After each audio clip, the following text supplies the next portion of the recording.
What's up everyone? Welcome back to the channel. Guys, this is day 22 और इस week में हम लोग करने वाले हैं हमारा एक और नया चैप्टर ऑफ बिजनेस स्टडीज जो कि होने वाला है chapter number 4, that is planning.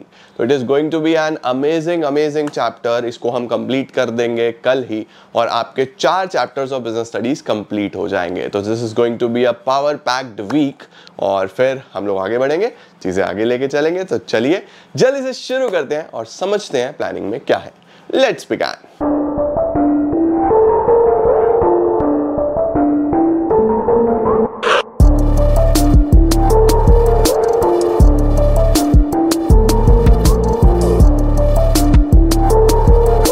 इस चैप्टर का नाम है प्लानिंग. अब देखो, प्लानिंग शब्द आप कई जगह सुनते हो, अपनी रियल लाइफ में बहुत बार यूज करते हो. यार ये प्लान नहीं किया, यार वो प्लान नहीं किया, ये प्लान बनाते हैं, वो प्लान बनाते हैं, आज वहां चलने का प्लान बनाते हैं. तो प्लान का क्या मतलब होता है? प्लान का मतलब होता है एडवांस में सोचना, डिसाइड करना कि आप फ्यूचर में क्या करने वाले हो. तो जब भी आप फ्यूचर के बारे में सोचते हो, जब भी आप फ्यूचर के बारे में चीजें क्या होने वाली हैं उसके बारे में चीजें प्लान करते हो, उसके बारे में चीजें लिखते हो, समझते हो, क्या होगा उसके बारे में एक थॉट देते हो, उसको हम प्लानिंग बोलते हैं. मैनेजमेंट में प्लानिंग का क्या रोल है बच्चों? हर मैनेजर को, चाहे कोई भी मैनेजर हो, कुछ भी मैनेज कर रहा हो, वो चाहे एक घर का मैनेजर हो, चाहे एक होटल का मैनेजर हो, चाहे एक कंपनी का मैनेजर हो, कोई भी मैनेजर हो, उसको भी फ्यूचर के बारे में प्लान करके चलना पड़ता है. आपको भी अपना डे प्लान करके चलना पड़ता है ना कि कल क्या करेंगे. हर इंडिविजुअल को कहीं ना कहीं प्लानिंग करनी पड़ती है अगर उसको एक अच्छा मैनेजमेंट चाहिए, है ना. तो प्लानिंग का मतलब ही क्या होता है? Planning means deciding in advance what to do, how to do, when to do, who will do, कि हमारे जितने भी गोल्स हैं वो इफेक्टिवनेस और एफिशिएंसी के साथ अकम्प्लिश हो जाए. तो what do you understand by the term planning? Planning can be defined as thinking in advance what is to be done, when it is to be done, how it is to be done, by whom it is to be done. In simple word we can say that planning bridges the gap. Bridges का मतलब planning बीच में आता है, bridge बनाता है. किसके बीच में? Where we are, कहाँ पे मैं हूँ, where we want to reach, कहाँ पे मैं पहुँचना चाहता हूँ. तो मैं अभी कहाँ पे हूँ, कहाँ पे मैं पहुँचना चाहता हूँ, उसके बीच में प्लानिंग होती है. ठीक है. तो planning bridges the gap between where we are standing today and where we want to reach. ठीक है.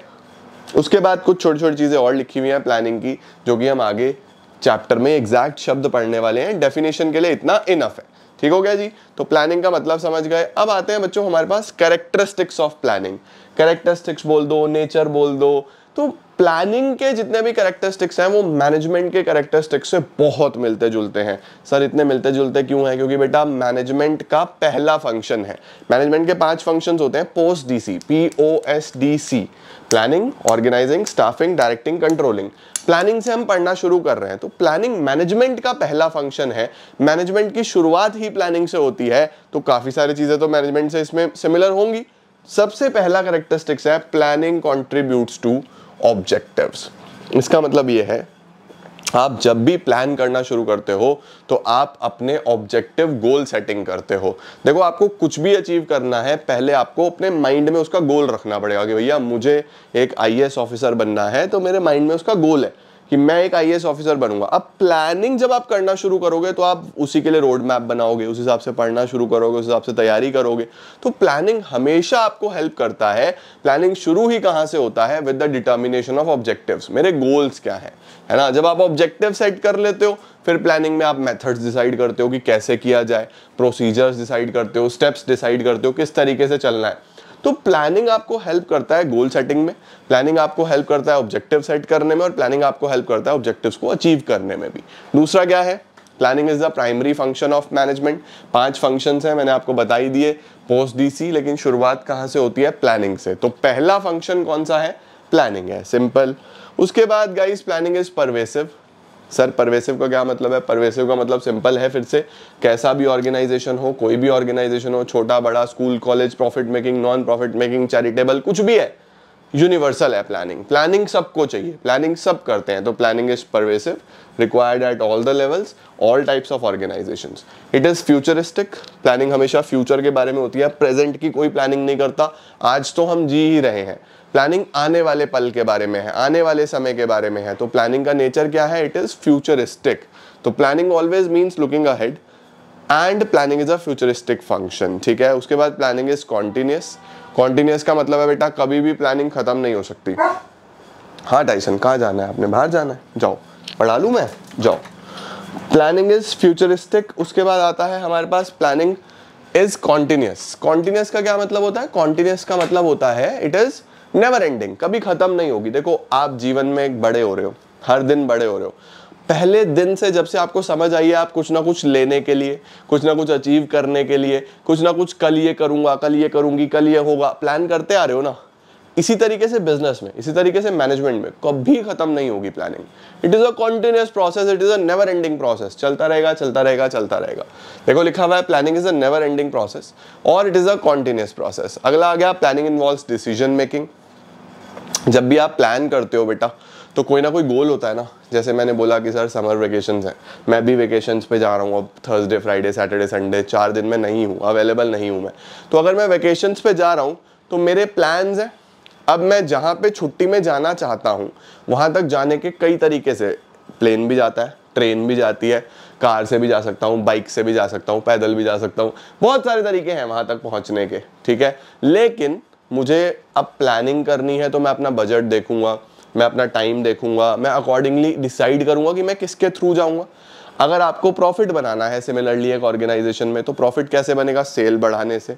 सेल कैसे बढ़ेगी? डिस्काउंट दे दो, अट्रैक्टिव ऑफर्स दे दो, रोड टू रोड या डोर टू डोर मार्केटिंग कर दो। तो देखो कई सारे तरीके हैं, आपको एक चूज करना पड़ता है ना, एक बेस्ट सेलेक्ट करोगे ना। तो प्लानिंग में हमेशा आपको डिसीजन मेकिंग करनी पड़ती है ना। हर जगह जहां भी आपको कुछ प्लान करना है आपके पास बहुत ऑप्शंस होंगे, तो you have to decide, you have to choose the best alternative, ठीक है। उसके बाद planning is a mental exercise. Mental exercise का मतलब होता है बेटा ये एक मेंटल प्रोसेस है, इसके अंदर एनर्जी लगती है, एफर्ट लगता है, माइंड लगाना पड़ता है, बिना माइंड लगाए प्लानिंग नहीं हो सकती। तो planning is a mental exercise. तो ये सब बच्चों प्लानिंग के फीचर्स थे। अब हमारे पास आ रहा है इंपॉर्टेंस। प्लानिंग क्यों इंपॉर्टेंट है? Why planning is so important, या लोग प्लानिंग करते क्यों हैं? देखो सबसे पहला जो इंपॉर्टेंस है वो ये है कि प्लानिंग से आपको डायरेक्शन मिलता है। अब मुझे 4 दिन के लिए बाहर जाना है तो मैंने सब कुछ प्लान किया हुआ है, मैं हर जगह अच्छे से सब कुछ मैं पेपर पे लिख चुका हूँ। मेरे पास अब एक डायरेक्शन है कि मुझे कब घर से निकलना है, कौन सी ट्रेन लेनी है, कौन सा प्लेन लेना है, कहाँ पहुँचना है, वहाँ जाके 4 दिन हमें कहाँ कहाँ विजिट करना है, कौन से मंदिर जाना है, कौन से म्यूजियम जाना है, कहाँ कहाँ हम फूड ट्राई करने वाले हैं। तो प्लानिंग ने हमें एक डायरेक्शन दिया, इसीलिए प्लानिंग इंपॉर्टेंट है। अगर प्लानिंग ही ना होती तो मैं डायरेक्शन लेस था, मुझे पता ही नहीं था मैं कहाँ जाने वाला हूँ। तो planning always provides you direction, क्योंकि प्लानिंग में आप पहले से ही सोच के रखते हो क्या होने वाला है, कैसा होने वाला है। Planning reduces the risk of uncertainty. अब इसका एग्जांपल ले लो, मुझे जहां जाना है मुझे पता है कि वहां पे मॉनसून चल रहा है, एक्सट्रीम मॉनसून है, बारिश हो रही है इस टाइम, दबा के आगे चीजें चल रही हैं, तो मैं पहले से ही उस तरीके के कपड़े लेके जा रहा हूँ कि अगर बारिश भी आई तो मैं उससे बच सकूँ, ठंड भी हो तो मैं उससे बच सकूँ। मैं अम्ब्रेला लेके जा रहा हूँ, रेन कोट लेके जा रहा हूँ, उस तरीके के शूज लेके जा रहा हूँ। अब देखो अनसर्टेनिटी को मैं अवॉइड नहीं कर सकता, लेकिन अगर प्रॉपर प्लानिंग है तो एटलीस्ट मैं उसका रिस्क तो कम कर ही सकता हूँ ना। तो planning is helping me to reduce the risk of uncertainties. Risk को कम तो कर ही सकता हूँ, मार्जिनलाइज तो कर ही सकता हूँ, है ना। देखो planning helps the manager to face the uncertainty, आप फेस कर सकते हो, ठीक है। Planning reduces overlapping and wasteful activities. बच्चों जब आप प्लान करते हो तो कुछ भी ओवरलैप नहीं होता। ओवरलैप का मतलब रिपीट नहीं होता, वेस्टफुल एक्टिविटीज नहीं होती, वेस्टेज ऑफ रिसोर्सेज नहीं होता। जैसे हम 5-7 फ्रेंड्स जा रहे हैं तो मुझे पता है कि टिकट्स मैंने बुक करी हैं, होटल्स किसी ने बुक करे हैं, आगे जाके जो हमें कैब या कार या बस वगैरह चाहिए वो किसी और की रिस्पॉन्सिबिलिटी है, खाना किसी और की रिस्पॉन्सिबिलिटी है।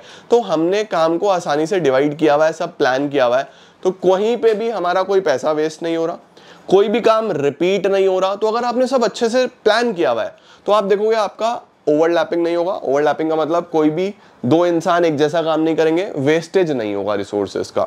आगे लिखा हुआ है प्लानिंग प्रमोट्स इनोवेटिव आइडियाज। जब आप प्लान करते हो तो आपका दिमाग लगता है, ठीक है। ऑल्दो ये टॉप लेवल करता है एक ऑर्गेनाइजेशन में, तो हम ये टॉप लेवल के पॉइंट ऑफ व्यू से पढ़ रहे हैं कि जब भी टॉप लेवल कुछ प्लानिंग करेगा, ऑर्गेनाइजेशन के बारे में कुछ सोचेगा, तो इनोवेशंस आएंगे, क्रिएटिविटी आएगी, नई नई चीजें दिमाग में आएंगी।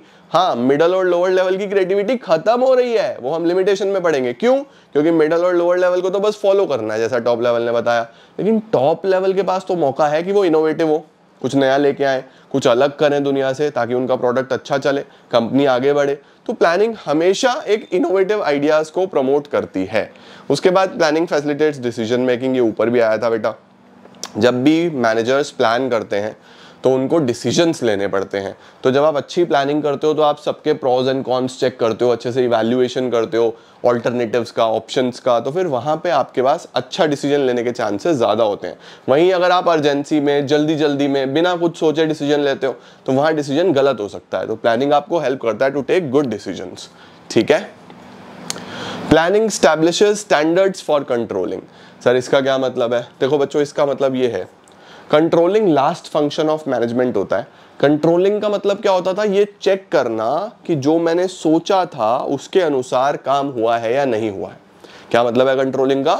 ये चेक करना कि जो मैंने सोचा था उसके अनुसार काम हुआ है या नहीं हुआ है। तो बच्चों अगर प्लान ही नहीं होगा तो मैं क्या चेक करूंगा भाई? अब मैं अपने टूर से घूम के आ जाऊंगा 4-5 दिन के बाद, तो मैं आके देखूंगा कि मैंने जो प्लान किया था एज पर प्लान क्या हम वहां गए, क्या हमें इतना समय मिला, क्या हमने ये फूड आइटम ट्राई करा। तो प्लानिंग हमेशा आपको स्टैंडर्ड्स देता है किस चीज के? कंट्रोलिंग के।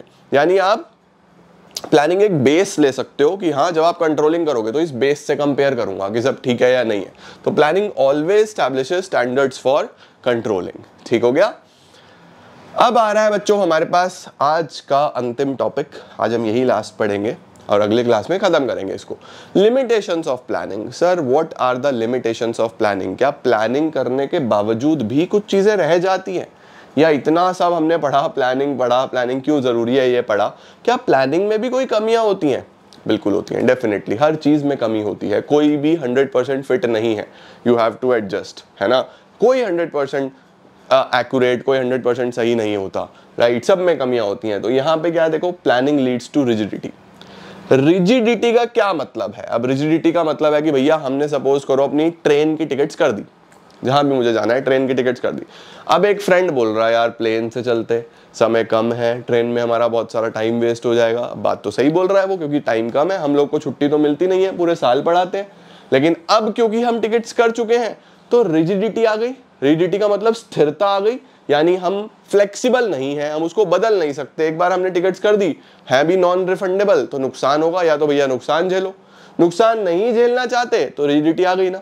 होटल्स अगर बुक कर दिए, प्री पे कर दिए, तो अब चेंज नहीं कर सकते, है ना। तो कई बार प्लानिंग क्या लेके आ जाता है? रिजिडिटी लेके आ जाता है। आपने एक बार प्लान बना दिया तो आप उसको बदल नहीं सकते, या बदल सकते हो तो थोड़ा बहुत बदल सकते हो, 100% चेंज नहीं हो सकता। तो planning sometimes leads to rigidity.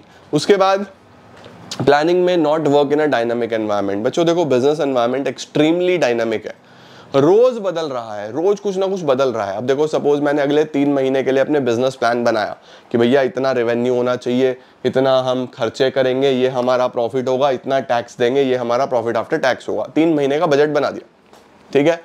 अब हुआ क्या, गवर्नमेंट कोई नई पॉलिसी लेके आ गया सडन। किसी को पता थोड़ी ना कि सरकार क्या अनाउंस कर दे। मोदी जी कब टीवी पे आके बोल देंगे भैया आज से ये नोट बंद, क्या पता आके बोल दे भैया कल से ये बिजनेस बंद। हम क्या कर लेंगे भाई उस टाइम पे?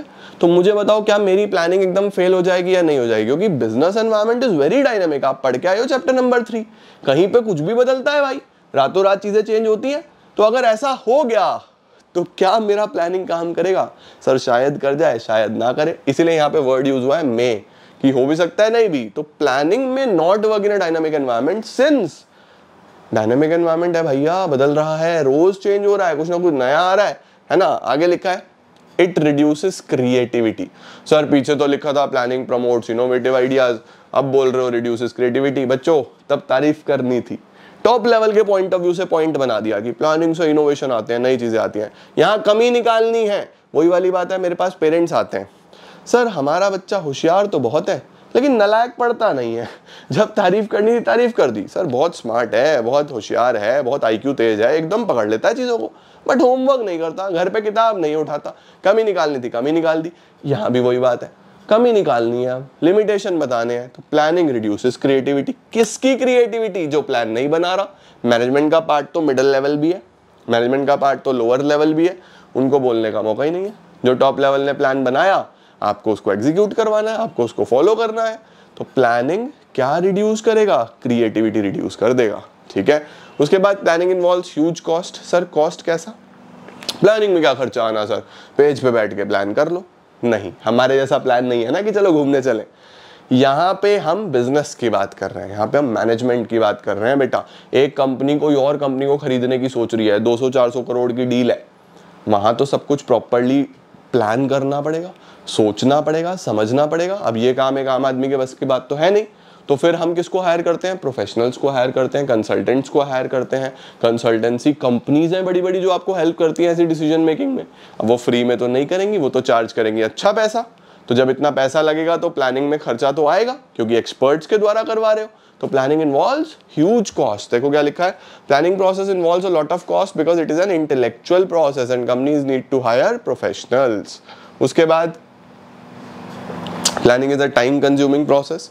सर टाइम कंज्यूमिंग क्यों है? बेटा कभी भी प्लान करोगे, डिटेल डिस्कशंस होंगी, बहुत सारी मीटिंग्स होंगी, सब लोगों को बिठाना पड़ेगा, तो समय तो लगेगा। ऐसे तो नहीं होगा जितना एक्सपर्ट आपसे जो करोड़ों रुपए ले रहे हैं एकदम से तो करके नहीं दे देंगे। It is a time consuming process, समय लगता है भाई, तब तक कई बार अपॉर्चुनिटी मिस हो जाती है। Planning does not guarantee success. इतना करने के बाद भी कोई गारंटी नहीं है कि आपको सक्सेस मिलेगा। बहुत सारी कंपनीज बहुत सारे मेजर डिसीजंस लेती हैं, सब एक्सपर्ट्स की हेल्प से लेती हैं, फिर भी फेल हो जाती हैं, तब भी नहीं सरवाइव कर पाती। क्यों? क्योंकि प्लानिंग फ्यूचर के बारे में है और फ्यूचर किसी ने नहीं देखा। कल क्या होने वाला है आज मैं इंडिया में बैठ के पढ़ा रहा हूं, हर कॉमर्स के बच्चे तक पहुंच जाता हूं बाय गॉड्स ग्रेस। कल क्या होगा किसी ने नहीं देखा। जब मैं नहीं था मेरे से पहले भी लोग पढ़ा रहे थे, मेरे बाद भी और लोग आएंगे जो मुझे रिप्लेस करेंगे। तो ये तो चलता रहता है। क्या आपकी प्लानिंग आपको सक्सेस देगी? कोई गारंटी नहीं। प्लानिंग करने के बाद भी, टाइम लगाने के बाद भी, पैसा लगाने के बाद भी फ्यूचर इज अनसर्टेन। तो you never know, planning never guarantee success. ठीक है। Sometimes managers have false sense of security that plans that have worked successfully in the past so these will also be working in the future. It is not true. अगर कोई plan आपके लिए past में काम करा है तो कोई भी गारंटी नहीं है कि वो फ्यूचर में भी करेगा। इसीलिए हमेशा ध्यान रखना, प्लानिंग नेवर गारंटी सक्सेस। ठीक हो गया। ये बच्चों हमारे पास कुछ लिमिटेशंस थे।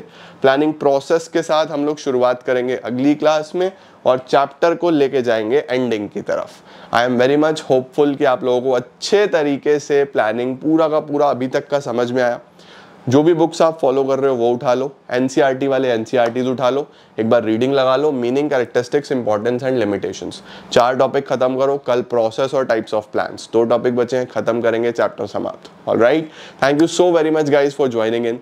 आई am gonna see you all super soon. Till then see ya, take care, bye bye, keep growing and keep glowing.